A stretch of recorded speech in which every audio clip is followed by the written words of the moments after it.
Welcome to another video from DIY Daily. Just put together a full step-by-step guide, just running you through how to fit a new timing belt kit and water pump on this 2015 Volvo V40 D2. It's the 1.6 diesel. This is a really common engine. It's in a lot of Citroens, Peugeots, Fords, Mazdas, and obviously these Volvos as well. In the Citroens, it's known as the 1.6 HDI, the 1.6 TDCI in the Fords, but the engine code for it is the DV6. Now, I've done quite a few timing belt replacements on this engine in various different other models, but I haven't actually done one specifically on a Volvo, so I'm going to run through everything on this exact model a step at a time. Now, I'll just show you the parts that we're using. We've got a full Gates timing belt kit. We've got a new auxiliary belt. You don't always need to replace the auxiliary belt, but you've got to take it off to do the job, so it's always nice to have one on standby, and you can check the condition of it and replace it if you need to. But in the kit, it comes with a water pump. You always want to really be replacing the water pump with the timing belt if it runs on it. You definitely need to replace the gasket that comes in the kit because it's a metal push style gasket. Obviously, we've got a new timing belt, you've got a new bolt for the crank pulley, a new tensioner, and a new idler wheel as well. Now, if you want to check the links in the description below, I'll put links to all the tools used, all the parts, all the torque settings. I'll put links to the actual timing pins that you're going to need to lock it in the timing position as well.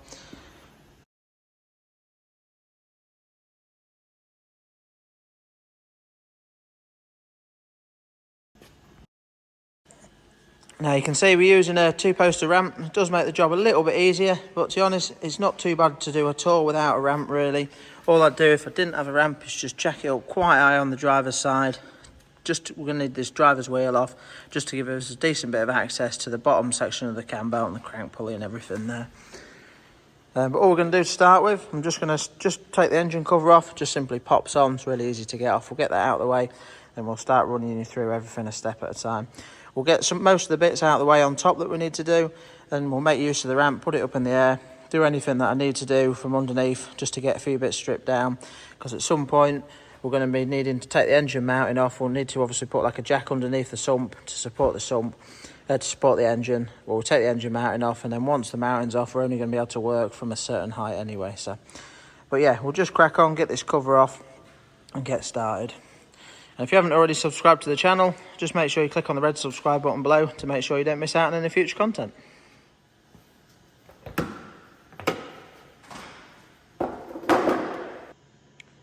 Right, so now I've got the top cover off, the next thing we're going to do is just give ourselves a bit of room around the top section of the timing cover there, just this piece there. Basically all we're going to do is just, like some of these pipes, the fuel pipes there are just clipped in. You can just see we've got another connector there. All we're going to do is just get some of this stuff just moved and just tucked out the way. Now the official procedure normally shows to disconnect these fuel lines. You can disconnect them down there, but I never really like to disconnect the fuel system and breach the system if I don't have to. It's quite easy to tuck them out of the way, and you don't have to worry about introducing any air or anything like that into the system. So we're going to get them unclipped and out of the way. We'll just get all these connectors that you can just see there and all the wiring just unclipped, and just see if we can tuck it out of the way. Sometimes you can just unclip it and tuck it up over the top of the cover. So we'll just have a go at that now, just run you through anything that you'll need to know.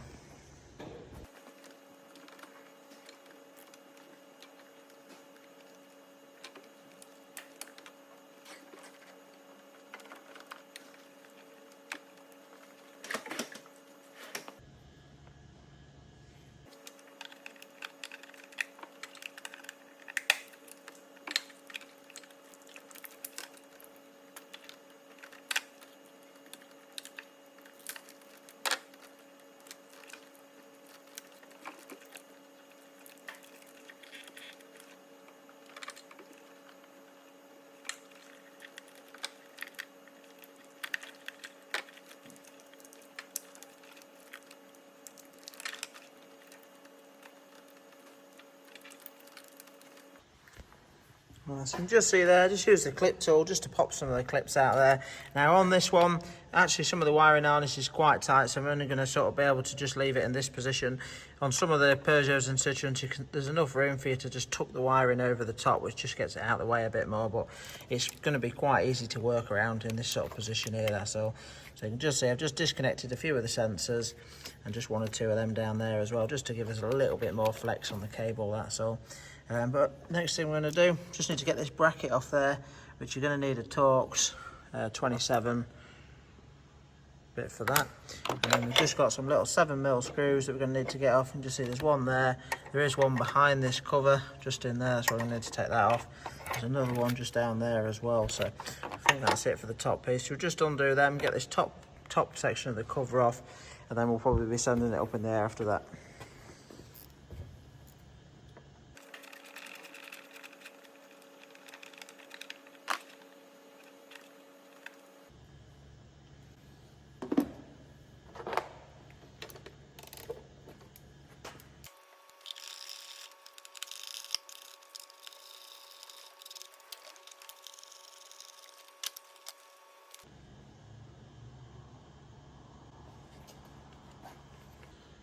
Right, so we've now got the top timing cover off. You can now see the cam pulley and the cam belt there.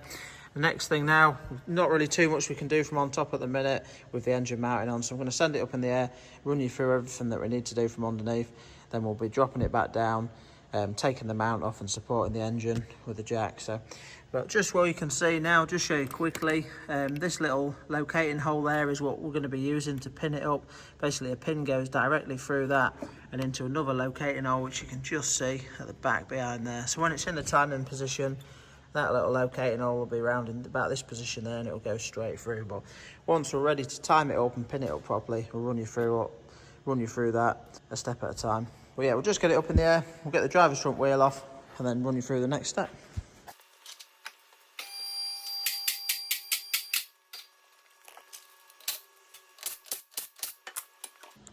So now that we've got the wheel off, the next thing we need to do is just get this arch liner out.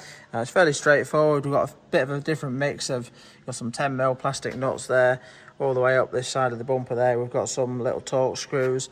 Now, most of the time you can get away with just undoing all these and just sort of folding the arch over and just tucking it behind this side. It depends for the video. If it's a bit in the way and it makes it a little bit awkward, I might undo all the fixings this side and just pull the arch all the way out, just so that I can sort of get a bit of room with the camera. But most of the time you can get away with just undoing it and just folding it out of the way. And once we've got the arch out of the way, the next thing we'll do is just undo the under tray and just get that out of the way as well. The under tray is just on with a load of little 8mm fixings. See, this one's got a few cable ties on it as well, some 10mm at the front there. But you often find with under trays, sometimes they're a little bit beaten up. But we'll just get the under tray off now and get that arch liner out of the way, and then move you on to the next step after that.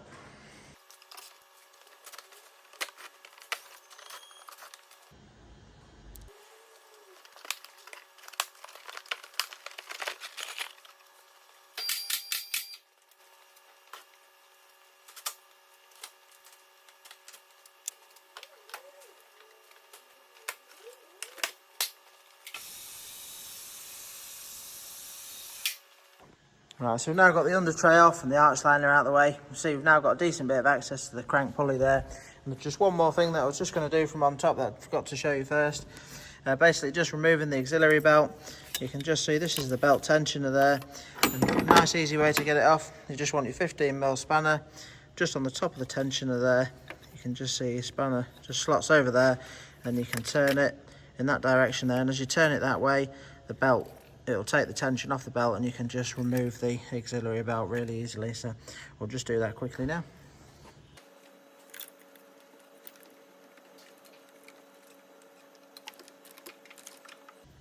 So that's the auxiliary belt off.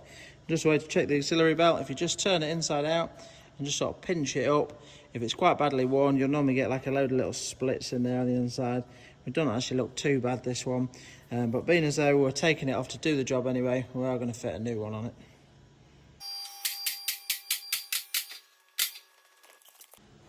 Right, so we're now going back up in the air. You can see the auxiliary belt's off now. There's the bottom section of the tensioner there. The next thing we're going to do is just undo the crank pulley bolt, just an 18mm socket. Now I'm just using an impact driver to do it. I'll just buzz that straight out. But if you haven't got an impact driver, so the best way you can do it really is just get someone to put it in 4th gear, put the foot on the brake as hard as they can, then you should be able to undo it with your bar that way. So I'm just going to get the pulley off now, just undo the bolt, take the pulley off, and then we'll just put the bolt, just wind it back in gently as well, because we're going to need the bolt in there just to turn the engine over. But we'll just get that out of the way next, and then run you through the next step after that.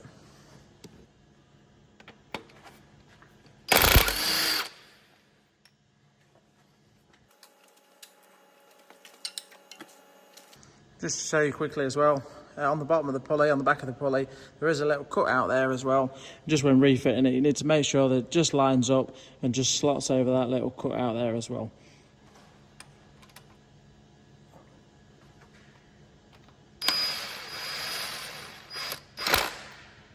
Right, so I've now just gently wound that bolt in and literally just run it down just till it butted up there.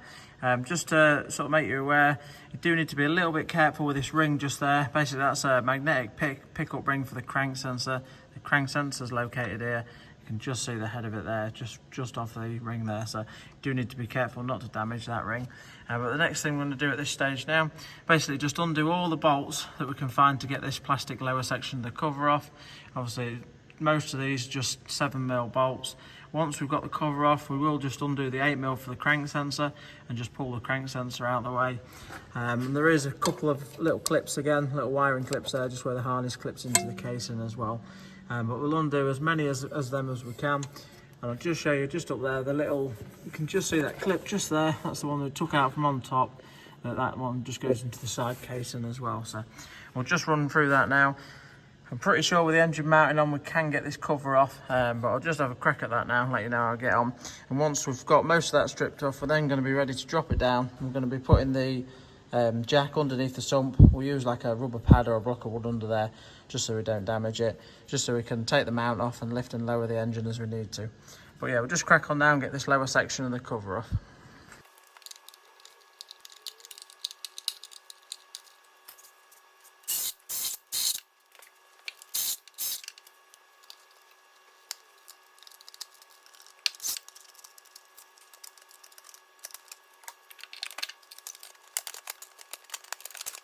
Right, so now that's out of the way, next thing we're going to do is just get this little guard out of the way.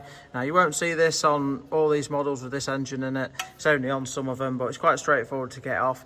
It's really in the way, just makes it a little bit clatty getting around the water pump and everything, so it's really easy to get off. Just got a 10mm nut there, there's one just around that side, a bolt on that one I think, and then there's another nut or a bolt just around this side of it as well. So we'll just get that bracket out of the way next.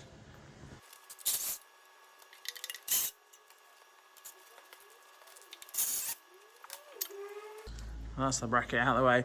So it's really easy to get off, just a 10mm, an 8mm and a 10mm nut there as well. So just gives you a nice bit of access with it out of the way. And the next thing I'm going to do now is just undo the crank sensor. You don't need to disconnect it. I'm just going to undo the 8mm bolt there and just tuck it out of the way.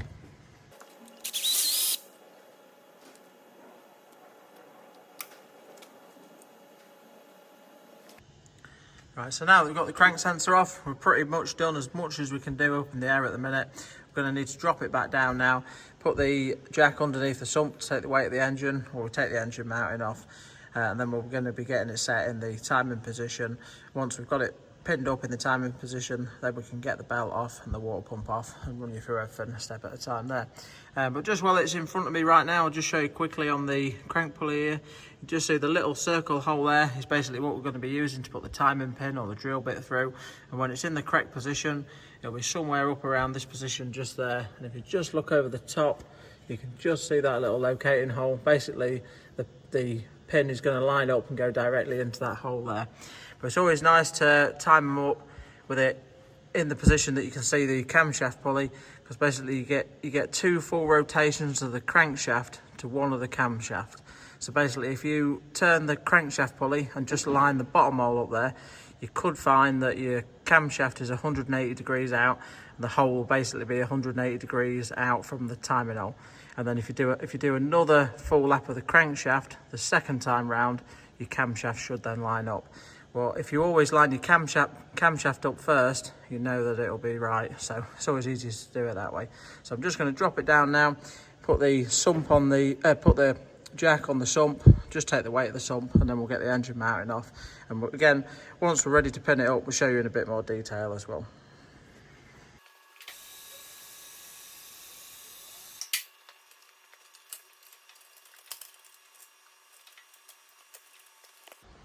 Right, so just show you, you've got the jack under the sump there.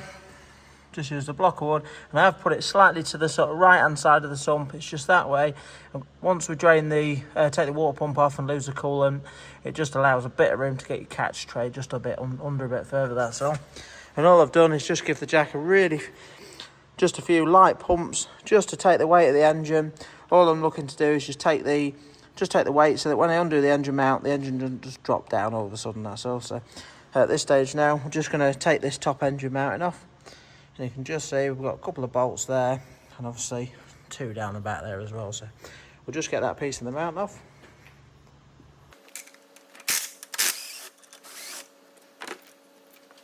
Two bolts there. Just see there is a little shim plate in between them as well.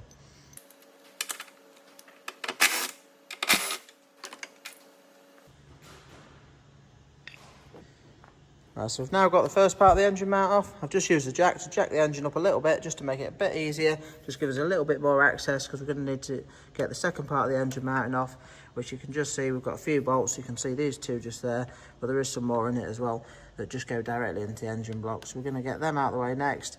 Once that's out of the way, we'll be able to put it into the timing position and run you through all that, and then we'll get the belt off. I'm just going to want a 16mm socket for the bolts.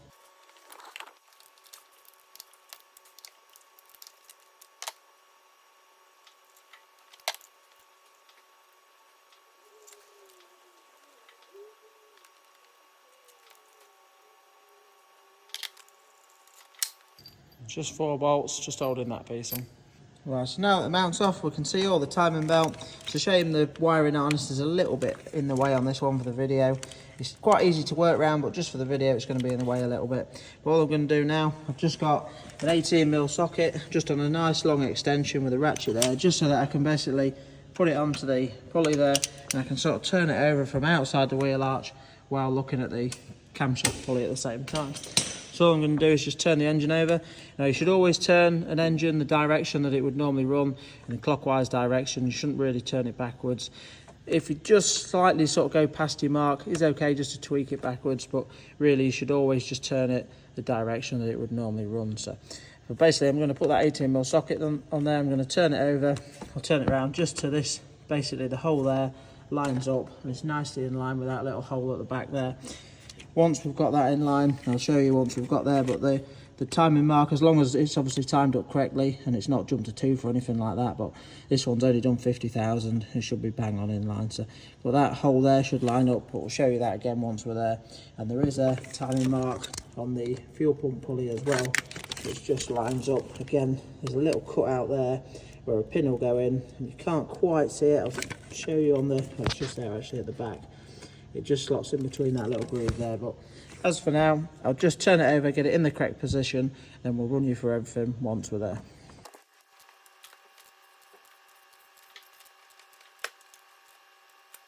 Now, I've not quite got it into the position yet, but just thought I'd show you before I get there. It's a little bit clearer now. You can see the cutout at the back there, and this is obviously the slot there. So I'm just going to keep turning until that lines up so that I can put the pin directly through the centre and into that hole there. And the one on the fuel pump there, you can see at the minute it's at the top here, and obviously once we get there it will be lined up with that hole just there. And then again on the crank pulley, the hole's there at the minute, we need to be lining it up with that one there. So I'll just keep going until we get it bang on in line, and then we can put the pins in.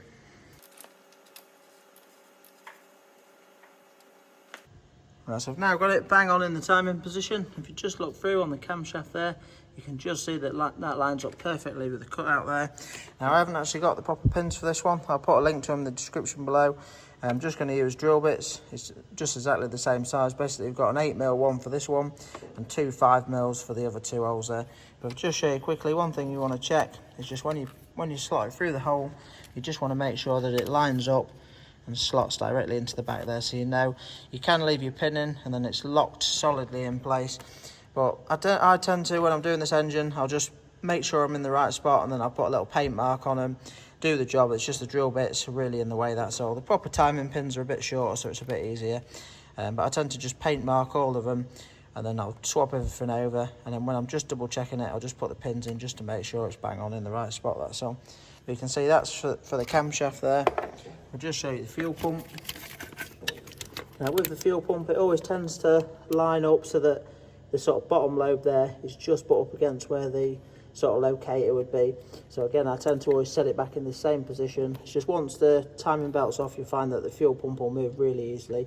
But as long as you've marked it, or you remember that it sits there, you can't really get it too wrong. So again, I'll put a paint mark on there, just on that little lobe there against the cylinder head there. I'll put a paint mark on one of these teeth up against the top casing there, just as a reference. And I'll just show you the hole on the camshaft, the crankshaft there as well. You can just see that that lines up perfectly with that little cut out, a little slot in the back there as well. Again, I'll just show you with a 5mm bit. If you just slot it through that hole now, that should then go straight through and straight into that little locator at the back there. But again, with this one, I'm just going to put a little paint mark just on the back edge of it against the body there.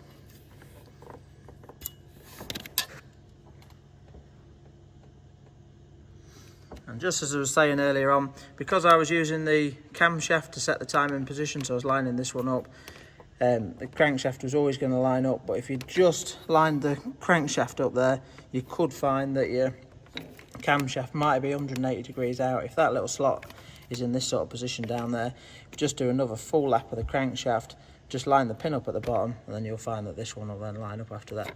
So at this stage now, we'll just go around, just put the paint marks on there quickly, and then we'll run you through taking the tensioner off, getting the idler off, taking the water pump off, get the belt off, get everything swapped over.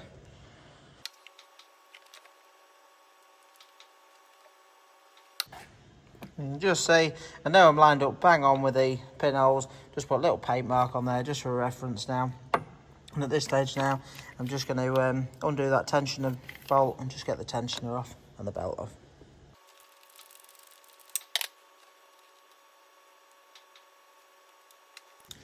That's the tensioner out of the way. Now, one thing you do need to take note of is just that this little slot there does actually just drop over a little lobe on the cylinder head there, but we'll show you that once we've got the belt off and you can just see it in a bit clearer detail. That's the cam belt out of the way. So this one's only done 50,000 miles. Here's a Citroen belt, so I'm pretty sure it's the original one. It's just over 50,000, but the way to check them sometimes, again, if you just sort of pinch them up and just move through them, same on the outside, sometimes you'll just see if it's quite badly worn, it'll be all split and perished in there. But this one doesn't look too bad really, but it is coming up for 10-year-old, so it's soon going to be due on age rather than mileage anyway. Next thing, we'll just undo the nut for the little idler wheel, then we can pull the idler off. I'll just show you quickly what I meant about the tensioner. And again, with the fuel pump off as well, as I said, it moves quite easily, so you can sort of see, it doesn't really matter, you can just put it, as long as you can put it back to the position it was in. Because there's teeth on the belt, it'll only go certain positions anyway, so you can never get too far out. But you can just see it was roughly in about that position there. I didn't really paint mark it across the back there, but I know my own sort of marker that it was just below that little cut out there. So as long as that's in that position there when we put the belt back on, that'll be perfectly fine. But the bit that I was on about with the tensioner, it's just this little lobe there. That's where that section of the tensioner just slots over. I'll just show you again quickly. And just with the old tensioner back on, you can just see that little slot in the middle there. That's all. But now at this stage, the next thing we're going to do is just get the water pump off. Basically, we've just got a load of 8mm bolts just holding the water pump on, so we're just going to whiz around all of them and drop the water pump off. You might find once you've undone all the bolts, sometimes they can be a little bit tight. Shouldn't be too bad, just stuck to the body. But if you just get like a flat bladed screwdriver or a little pry bar, just in that point there, you can normally just pry them away, just pop it off, that's all. Obviously when you do drop the water pump off, it's going to lose quite a lot of coolant as well, so just make sure you put your catch tray underneath it just as you undo the pump and drop it out of the way. Right, now you don't have to do this next step, but I'm just going to do it just for the video. It's just that I'm finding this header tank's getting in the way quite a bit, but all I'm going to do is just simply undo this little fixing there, the pipe. They can be a bit brittle, these, but you can just crack that, just pinch that together and just work it off. It just slots on these little locators there, and there's one pipe underneath. I'm just going to pull it up and just pull it over to the top of the engine. I think it's just going to allow a bit better access for the camera, that's all, and just allow me a little bit better access just to get into the water pump. You can just see at the minute I've just put the catch tray underneath it just to catch all the coolant there. But yeah, I'll just get it out of the way quickly. I think it'll just help with the video a little bit, just so that you can see a little bit more as we're doing it.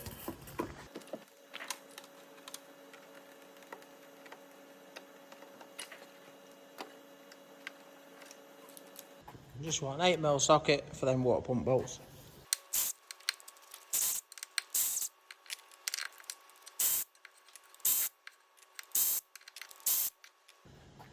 So at the minute, all the bolts are out the water pump. I'm just going to give it a light prying just to pop it away from the backing, that's all.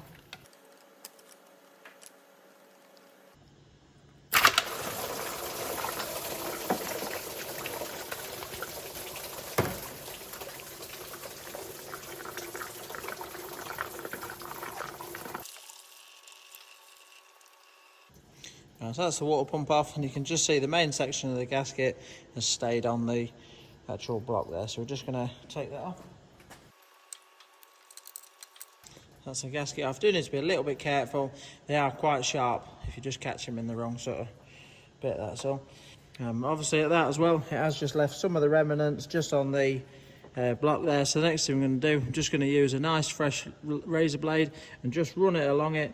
Just being careful not to dig it in, but just to scrape away all the excess of the gasket, that's all, and just tidy all that up.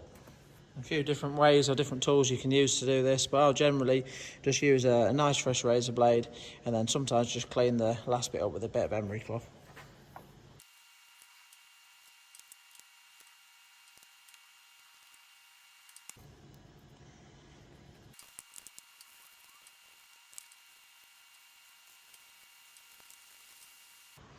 Right, so that's all cleaned up now, ready to fit the new water pump. And you'll see on your gasket, you've just got a couple of holes that are sort of like a triangle shape. And what that's for is so that you can sit it over in place on the pump and just use 2 of your bolts. You can basically just wind them through, just start the threads on them.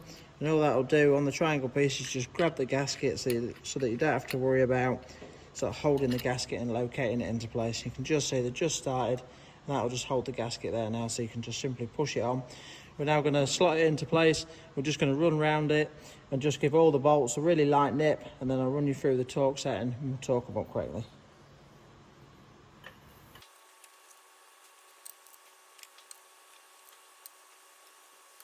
Now I'm just going to use the battery ratchet just to wind them in. If you don't use one of these a lot, I definitely don't really recommend it if you're only looking to just lightly run them in. Just that I use one quite a bit, so I'm quite confident in that I'm just going to run it up and not actually nip it at all. So just going to run them all in now, and then we can torque them up.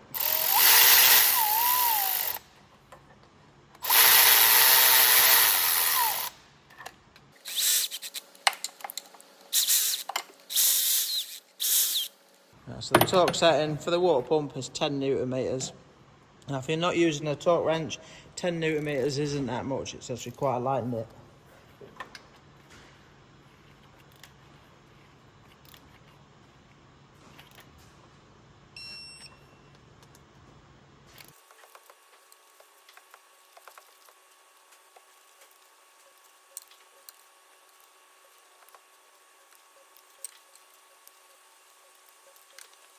Right, so now the water pump's on and all torqued up properly, next thing I'm going to do is just use a bit of brake cleaner and just swill off all the antifreeze.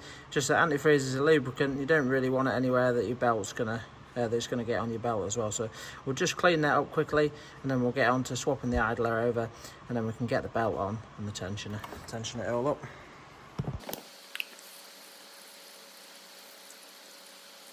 Right, so we can now put the new idler wheel on.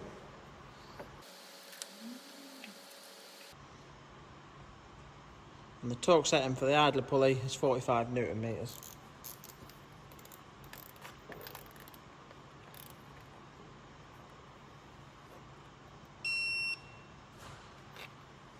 This stage now, we're now ready to put the tensioner on. Now it does have the pin in there, you want to leave that pin in there till everything's all fitted and the belt's on, and once the belt's on, that's when we'll be releasing that pin. But if you just look at the tensioner as well, there's always, well most of the time there's an arrow on them.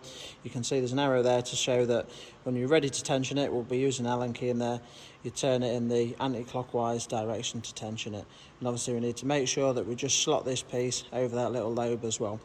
But just while it's in front of me now, it might be a little bit tricky when we're tensioning it up to get the camera down there. But just this little piece there, basically this is going to move when we're tensioning it up, and we're looking to line it up in the centre of this little cutout just there, just in between them two pieces there. But I'll try and show you in a bit more detail. Hopefully we can get the camera mounted up properly. while we tension it up as well. So just slot that into place.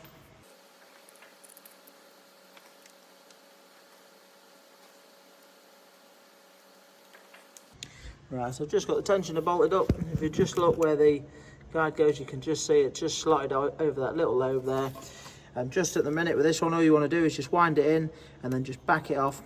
Just back it off about half a turn or a full turn. Just you need it to be slack, because you need it to be slack enough so that you can adjust it to put the tension on it when the belt's on. As you can see with the arrow there, it tensions in this direction there. So, but yeah, we'll just leave that loose for now while we get the belt on, and then we'll be tensioning it up. And now that we're ready to fit the timing belt, just before you put your belt on, just make sure, I mean, obviously if you want to leave your pins in, obviously I'm quite confident doing this, so I'm quite happy just going off knowing that they're in the right place. Not too worried about actually having the pins directly in the holes, that's all. We can recheck it once the belt's on to make sure it's definitely right, but I've got my marks to go off. I can see, if I just set that one, it'll just be slightly higher just on there.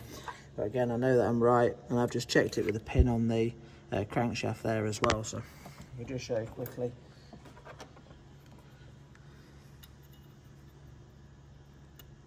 You can just see we're straight through there and into it.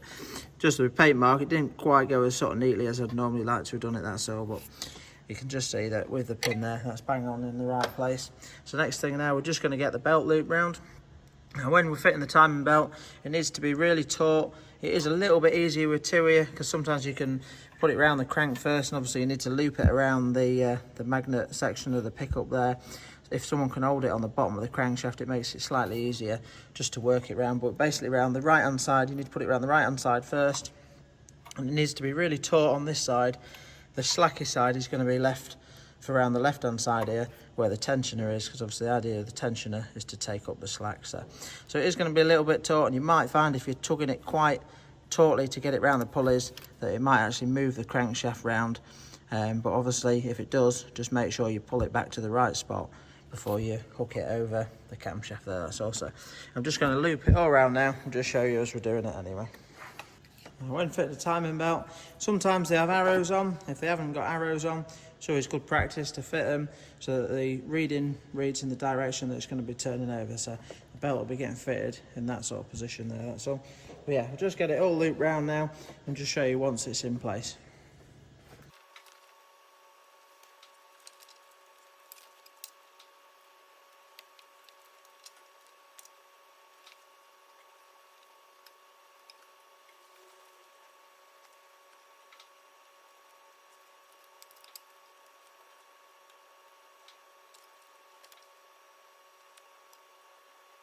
Well, so a little bit fiddly just doing that on my own, but I've got it round. If I just show you quickly, I mean at the minute it's nice and taut on this side, just coming round here up to the camshaft. You can see that it marks bang on in line there. But you can see at the minute we've got loads of slack on this left hand side. Just a little bit awkward with that wiring in the way, but because of how slack that belt is, you can see at the minute it looks like it's slightly off the mark there, but there's that much slack in there. As we start to tension the belt up, it'll take that up. And you can see that as it pulls the tension on, that will pull into the right place where it was before, that's all. So, but yeah, basically at this stage now, we can now release this pin, but I'll just show you quickly as well, just to double check. Obviously I can see my paint marks, they're nicely lined up. But if we just check the camshaft pin, you can see that we can slot that into place, so we know that's bang on in line there. And the same with the 5mm on the bottom there as well. You just see that's nicely lined up. So, but yeah, all we're going to do at this stage now is just pull the pin out. You see that takes up like the first stage of the tension there, and then next job you're just going to get an Allen key just to put it in there. I'll show you the size once we've got that out, and we'll basically be turning that, and that'll set the final stage of the tension there. And at the minute you can just see at the back there, the lobe's right down at the bottom there, but as we tension it, that'll move round into the centre there. But once we've got it held in the right place, that's when we'll then be nipping the nut up there and locking it off. So just get an Allen key out, ready to tension it up. There's a 6mm Allen key, and just try to show you quickly again. Just as I turn that, you'll see that lobe just round the back there start to come round, And basically all we're going to look to do, I'll put the camera, set it up as we do it properly, but as we pull that round, again it's a little bit easier with two people, but I'm just going to pull that round. Once it's bang on in the right place, I'll then just use a 13mm spanner just to nip the tensioner up just enough to remove the Allen key, and then I can torque the bolt up correctly, because the torque setting for it's 30 Newton meters. So I'm just going to mount the camera up just down here, just looking at the load basically while we set the tension on it. And again, just before you do this step, just make sure again that all your marks are lined up bang on in place.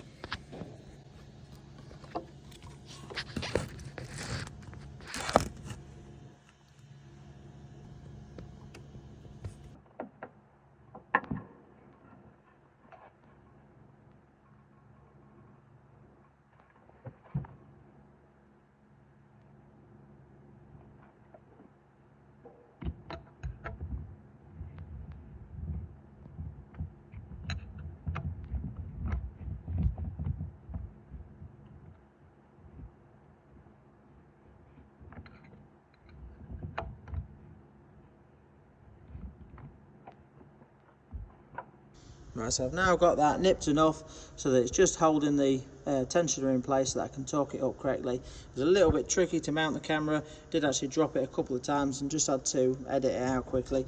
But if you just look down, you can just see that the lobe there is now locked off right in the middle of that little gap there, which is bang on where you want it to be. There's a tiny bit of tolerance there, but you do really want to be getting it right central in that gap there. So all I'm going to do now is just torque it up properly. The torque setting for it's 13 Newton meters, and then we'll just double check it's in the right spot.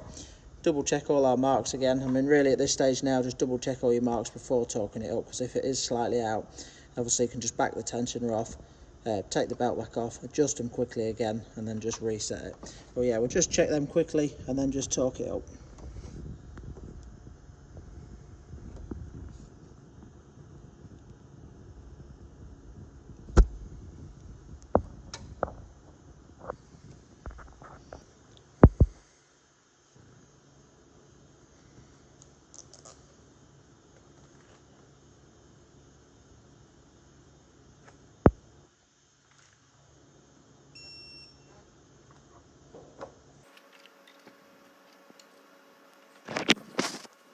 Right, so the tension is all torqued up correctly now. Now just double check once you've done it, just make sure that your mark's bang on in line there, which that's absolutely cock on still. Now when you do turn the engine over, that will adjust, you don't need to worry about that, as long as it's set right when you tension it in the first place, that's all. Now obviously now that that's tensioned up, the next thing I'm going to do, I just put the pins in just to double check the timing marks are right. So we know we're all lined up. Obviously we've got the camshaft lined up there. Just put the drill bit through quickly just to check the crankshaft there. And the fuel pump, don't bother putting the bit in there, but I can just see that that's exactly where it was when we marked it to start with, that's all. So we know that the pump's lined up, the camshaft's lined up, the crankshaft's lined up. We're now tensioned up correctly. The next thing we're going to do, you could just start rebuilding it at this stage, but really it's good practice and you should always do this. We're just going to take the pins out and we're going to turn it over a couple of times, basically do 2 full laps of the crankshaft and just remake sure that everything lines up absolutely bang on. That way we know 100% that there's no contact, we can double check all our marks and we know that everything's absolutely cock on. So we're just going to take the pins out now and just spin it over a couple of times just by hand.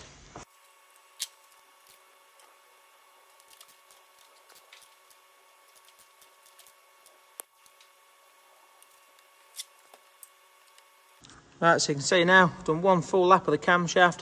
I've just re-put the pins in just to make sure everything's lined up absolutely bang on. And just see through the back there, it slid straight into the hole there. I knew with the marks anyway, but with your pins, it's always nice to just put them in just to be 100% sure that you're absolutely cock on. You can just see on the crankshaft there as well. And with the fuel pump, again, there's no need to put the pin in there, but you can see it's exactly where it was when I started off. So it's a nice little double check just to make sure everything's absolutely cock on, and you should always do that really. I'll just show you just from underneath, just in the guide there where it's located through that centre hole there. But yeah, at that's basically the timing belt replacement done at the minute. This next step, I'm just going to speed through some of it. We're just going to be rebuilding it exactly as we took it apart. I'll overlay any torque settings for the engine mounts or anything like that over the top of the video. And then once we've got the bulk of it back together, we'll run you through bleeding the cooling system as well. But yeah, we'll just crack on now and start getting it back together.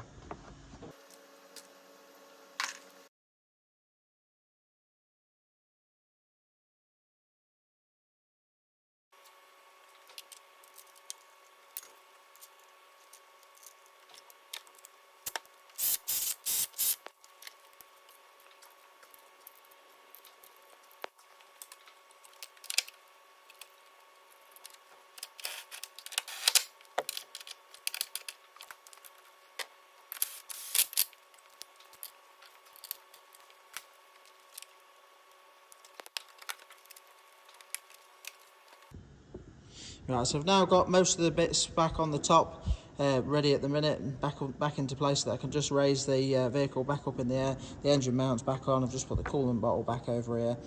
At this stage now, if I didn't have a vacuum bleeder for the cooling system, I'd just top the coolant up just to give it a chance to settle in, just while I'm doing some other work on it. Now I've got a vacuum bleeder that I'm going to be using. I'll show you how I use that at the end of the video. It's a mega piece of kit, well worth getting one. Makes bleeding the cooling system really easy. But I will just run through at the end of the video how to bleed it without the vacuum bleeder as well. But if I didn't have the bleeder at this stage now, I'd just top the header tank up, fill it up with coolant, just to give it a chance to sort of work its way into the engine a bit, just while I'm sort of rebuilding everything. But with the vacuum bleeder, there's no real need for that. I can just do it all at the end of the video. But yeah, I'll just get it up in the air now and just crack on with some of the underneath bits, getting it back together.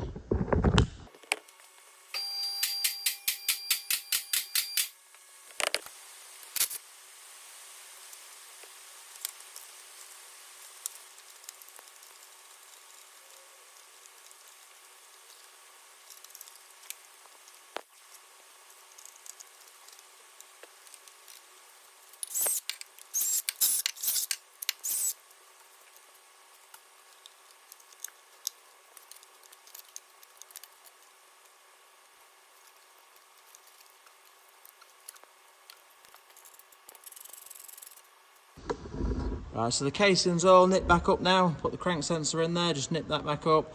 Put the this guard back on the bottom there. The next thing we'll have to do is just put the crank pulley bottom crank pulley back on. As I said earlier on, you just need to make sure that you line that little cutout there, just for that little slot there as well. Now I'm just going to use an impact driver, obviously use a new bolt as well, and just nip it up with an impact driver.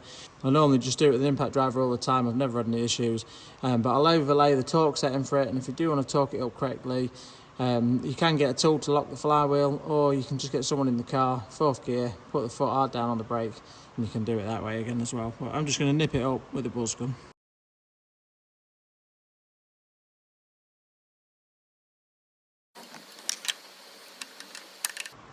And just feel when it's in place, there's a slight bit of rock on it, that's all.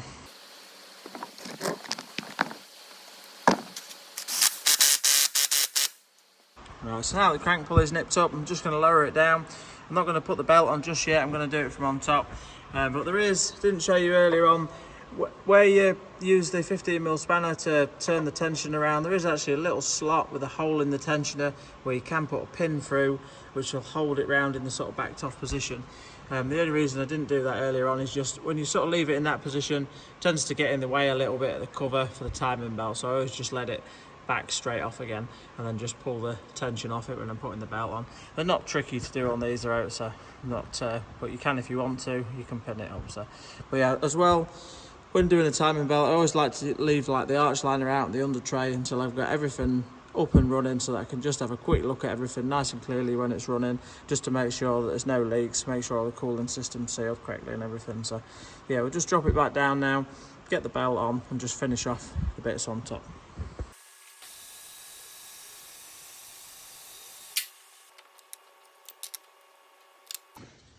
Just so you can see it there, I just used a little rivet, but just past there, and that's just pinning it in that backed off position.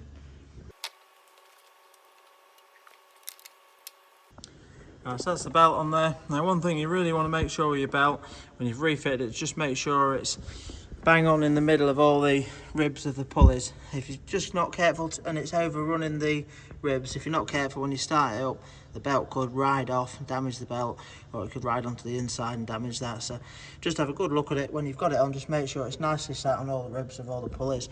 And when you first strike it up, one of the first things you need to do is just come and have a quick look at the belt and just make sure it's running nice and true. Yeah, we'll just crack on and get the rest of this top back together.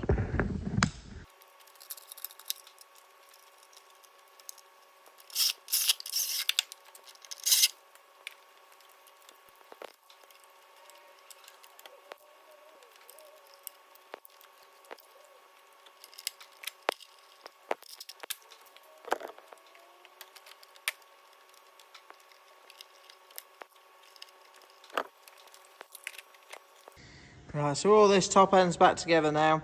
Now, just because the compressor's off at the minute, I'll actually going to just run through the sort of traditional way of bleeding it up. It's just that most people following the video probably aren't going to have the vacuum bleeder, so I'll run through the normal way of doing it. Basically, all we're going to do to start with is just fill the header tank up with coolant. Now, there's a bleed screw on the system, just on this water housing just down here. So all we're going to do, we're going to fill the water housing up, and then we're going to undo this little bleed screw. It's just like a little tyre valve cap. We're going to undo that, a load of air will come out, and then once it's just solid coolant coming out and no air, then you can put your cap back on. It just needs a really light nip on it. It doesn't need to be too tight or anything like that. You can soon damage them. Do need to be careful. They do have little seals in them. If you do lose it, you can't just replace it with like a normal tyre cap. They do actually have a little seal inside them, so just be a bit careful with that when you take it off. And obviously, as the air comes out, your coolant level will drop as well, so you'll have to just keep the level topped up while you're sort of bleeding it and getting the air out as well. But yeah, we'll just do that now, get some coolant in there and just run through that. Well, as you can see, you've got plenty of coolant in the bottle there. What I'll probably do with the vacuum bleeder is do another video on the channel just showing purely how to use the vacuum bleeder, because it is a really good piece of kit and does save a lot of messing about, but we'll just show you the traditional way. So now that that's full, all we're going to do is unscrew this little valve there, and you'll hear the air coming out to start with.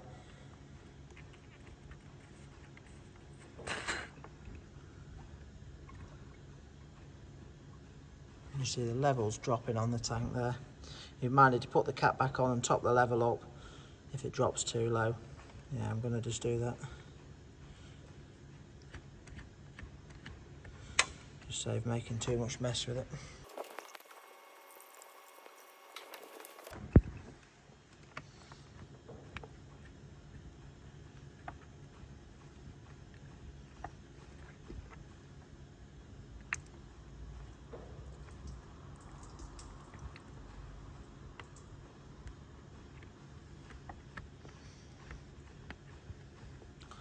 So there's no air in there now. You can just nip that up just by hand, so it doesn't need to be mega tight.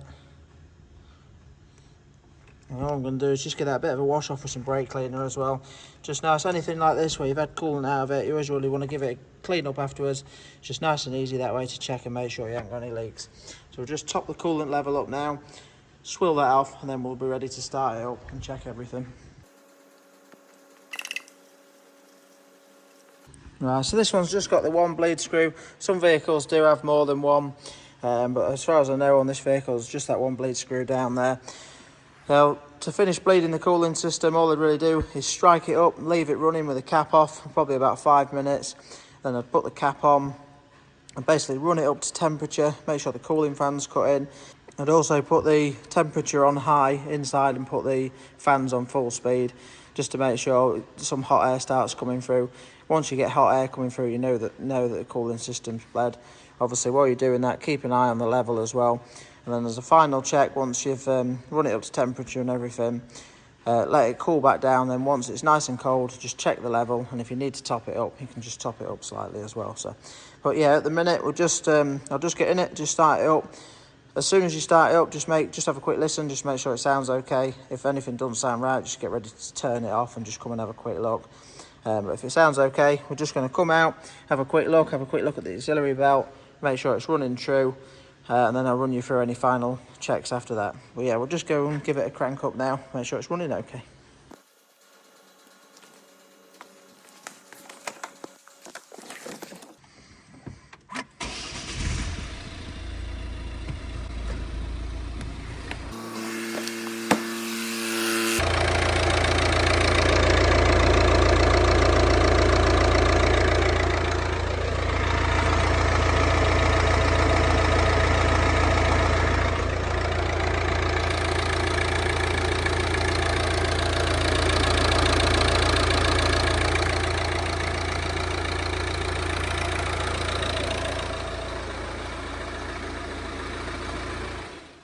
Right, so just turned it off just to finish the video there, but you can see it sounded absolutely spot on, stuck straight up, no problems at all. Just come round, had a look at the auxiliary belt, it's running nice and true, got no issues there. All I'm going to do now is just continue putting it back together, Just leave the cap off, just leave it bleeding, leave the cooling system bleeding up, as I said. And it's just nice at this stage where you can leave it running, where you've got the last few bits to do, just have a tidy up of all my tools and everything. And I can just keep an eye on it, just make sure there's no leaks or anything like that. Just give everything a bit of a clean up around where I've been. Put obviously the engine cover back on. But yeah, hope you liked the video. If you did, give it a quick thumbs up and subscribe to the channel. Hope it helped someone in the same situation, just wanting to have a go at theirs. And if you want to check out any of the tools or the parts or anything like that, just check them out in the description below. But yeah, thanks for watching. I'll see you next time. I'll just leave it recording or we crack on and get it finished off.